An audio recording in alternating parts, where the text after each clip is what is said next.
नमस्कार, स्वागत है आप सभी का मेरे साथ न्यूज रूम पोस्ट पर। मैं हूं प्रशांत भारद्वाज। कर्नाटक में आज मतदान जारी है। आज सुबह से ही कर्नाटक में आज 10 मई का दिन है और वही दिन है जिसका कर्नाटक के हर निवासी को इंतजार था। आज कर्नाटक के लोग अपनी सरकार चुनने के लिए वोट दे रहे हैं और 224 विधानसभा सीटों पर कर्नाटक की इस वक्त मतदान जारी है। तो अभी हम आगे बढ़े उससे पहले मैं आपको वोटर टर्नआउट बता देता हूं। वोटिंग परसेंटेज 9 बजे तक का जो फिगर है उसके हिसाब से अभी जो मैं देख पा रहा हूँ 8.26% का जो मतदान प्रतिशत है, 8.26% वोट अभी तक कर्नाटक में डाले गए हैं। इसके अलावा अगर बात करें आज जो उत्तर प्रदेश की 2 विधानसभा सीटों पर भी उपचुनाव हैं और इसके अलावा एक जो विधानसभा सीट है वो ओडिशा की भी है जहां पर आज बाई इलेक्शन है, उपचुनाव है। तो उनकी अगर बात की जाए तो उत्तर प्रदेश में अब्दुल्ला आजम की अयोग्यता के बाद में जो स्वार की विधानसभा सीट जो रामपुर की थी वो खाली हुई थी, वहां पर इस वक्त आज वोटिंग जारी है और वहां 7.93% जो है वो मतदान हो चुका है। इसके अलावा दूसरी जो विधानसभा सीट है 96 की, वहां पर 10.14% का मतदान प्रतिशत है। इसके अलावा ओडिशा की जो सीट है झारसुगुड़ा, वहां पर अभी तक 9 बजे तक का जो वोटर टर्नआउट है उसके हिसाब से 9.75% वोट वहां पर डाले जा चुके हैं।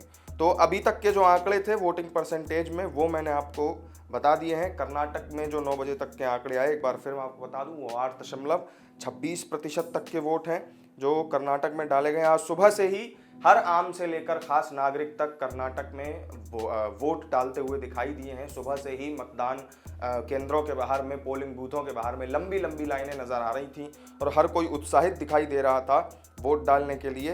फिर वो चाहे कोई अभिनेता हो, चाहे आम लोग हों, चाहे कोई धर्मगुरु हो, चाहे राजनेता हों, जितने भी तमाम कर्नाटक के निवासी हैं उन सभी ने आज अपनी सरकार चुनने के लिए वो सभी आज वोट दे रहे हैं। और एक बहुत ही खास दिन होता है जब आप सरकार चुनने के लिए वोट देते हैं। तो कर्नाटक विधानसभा की 224 सीटों के लिए आज मतदान जारी है।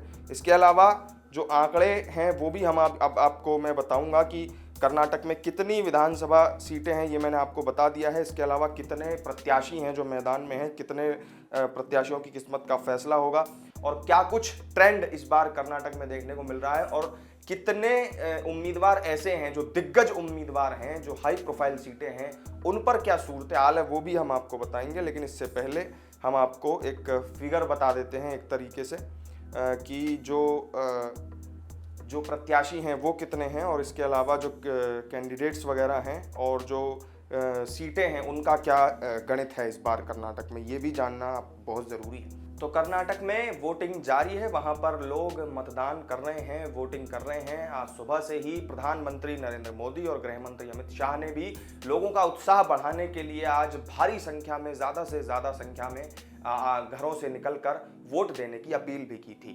तो अब मैं आपको बताता हूं कि कर्नाटक विधानसभा चुनाव के लिए इस बार 2163 प्रत्याशी मैदान में हैं और इन उम्मीदवारों में 2427 पुरुष प्रत्याशी हैं जबकि 185 महिलाएं हैं। एक प्रत्याशी दूसरी कैटेगरी में है। इसके अलावा राज्य में 5,30,85,566 पंजीकृत मतदाता हैं, यानी कि लगभग 5.5 करोड़ मतदाता माना जा सकता है, जिनमें से 2,66,82,156 पुरुष मतदाता हैं और 2,63,98,483 महिला मतदाता हैं। अधिकारियों ने जो बताया है, उन्होंने जो जानकारी दी उसके मुताबिक 4,927 मतदाता जो हैं वो अन्य श्रेणी के हैं। जो आवश्यक सेवाओं में हैं वो पोस्टल बैलेट के जरिए अपना वोट डालेंगे।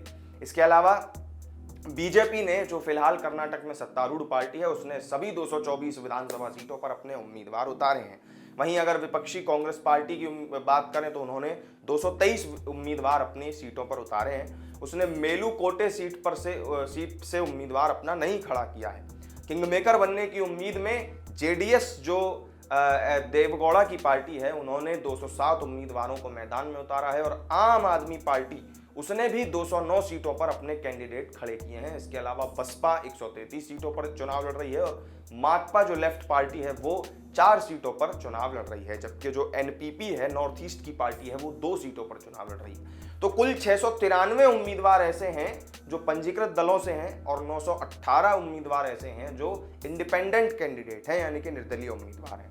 तो राज्य में जो मेन जो टक्कर है वो कांग्रेस, जेडीएस और बीजेपी के बीच में है, यानी त्रिकोणीय मुकाबला है। और राज्य में देखा गया है कि कांग्रेस, जेडीएस और विशेष रूप से जो बीजेपी है उससे हाई वोल्टेज प्रचार जो है वो तीनों ही पार्टियों ने किया है। तो आज जो मतदान हो रहा है उसके लिए बीजेपी और कांग्रेस के नेताओं के बीच में एक और अलग ट्रेंड देखने को मिला है, और वो ट्रेंड है मंदिर जाने को लेकर के। आपने देखा होगा कर्नाटक चुनाव प्रचार के दौरान बजरंगबली को लेकर के किस तरीके से पूरा माहौल खड़ा किया गया। प्रधानमंत्री मोदी भी खुद जय बजरंगबली का नारा लगा रहे थे चुनावी रैलियों में। इसके अलावा बजरंग दल पर प्रतिबंध लगाने की बात जैसे ही कांग्रेस के मैनिफेस्टो में आई तो बीजेपी ने उसको आड़े हाथों ले लिया। फिर इसके बाद में इसको एक मुद्दे की तरह, एक बहुत बड़े मुद्दे की तरह बना दिया गया बीजेपी की तरफ से। और इसी का नतीजा है कि देखा यह जा रहा है कि भाजपा नेताओं ने इस बार जो है वोट डालने से पहले मंदिरों में जाकर के पूजा अर्चना की है, हनुमान चालीसा के पाठ कार्यक्रमों में भी हिस्सा लिया। वहीं कांग्रेस के नेता भी पीछे नहीं है, वो भी मंदिर जाते हुए दिखाई दे रहे हैं। उन्होंने कहा कि वो बीजेपी का मुकाबला करने के लिए भगवान से आशीर्वाद मांग रहे हैं। केंद्रीय कृषि और किसान कल्याण राज्य मंत्री शोभा करंदलाजे, जो कर्नाटक चुनाव प्रबंधन समिति की अध्यक्ष भी हैं, उन्होंने महालक्ष्मी लेआउट के प्रसिद्ध हनुमान मंदिर में हनुमान चालीसा पाठ कार्यक्रम में हिस्सा लिया। वहीं कर्नाटक कांग्रेस के अध्यक्ष जो हैं डीके शिव कुमार, उन्होंने बेंगलुरु में मैसूर बैंक सर्कल में हनुमान मंदिर का दौरा किया। और बीजेपी नेताओं ने हनुमान चालीसा के पाठ करने के लिए विशेष पूजा भी की है। उन्होंने ये भी दावा किया कि वो भगवान हनुमान के बहुत बड़े भक्त हैं। वो सिद्धारमैया के साथ चामुंडी हिल्स भी गए और देवी चामुंडेश्वरी की पूजा भी की है। शिव कुमार ने कहा कि हम पर हर समय भगवान हनुमान की कृपा है। मैंने हनुमान से प्रार्थना की है कि वो हमें समाज सेवा करने के लिए उसी शक्ति से सशक्त करें। तो उन्होंने आगे फिर कहा कि सिद्धारमैया के साथ उन्होंने पूरे राज्य का कल्याण करने के लिए चामुंडेश्वरी देवी की पूजा की। देवी चामुंडेश्वरी को भूमि का देवता माना जाता है। कोई भी अच्छा काम करने से पहले ये हमारा कर्तव्य है कि हम देवता का आशीर्वाद लें, ऐसा उन्होंने कहा। कर्नाटक के पूर्व मुख्यमंत्री और बीजेपी के वरिष्ठ नेता हैं बीएस येदियुरप्पा, जो एक और बहुत बड़ा चेहरा है कर्नाटक में राजनीति का, वो भी अपने परिवार के साथ आज सुबह वोट डालने के लिए पहुंचे। इसके अलावा मतदान करने के लिए केंद्रीय मंत्री और धारवाड़ निर्वाचन क्षेत्र से बीजेपी सांसद प्रहलाद जोशी, वो भी हुबली के एक मतदान केंद्र पर पहुंचे। उन्होंने कहा कि मुझे खुशी है कि लोग लोकतंत्र के इस त्योहार को बड़े पैमाने पर मना रहे हैं। लोग बीजेपी की डबल इंजन वाली सरकार लाने में दिलचस्पी रखते हैं। साथ ही उन्होंने दावा भी किया है कि कर्नाटक में बीजेपी अपने दम पर सरकार बनाएगी।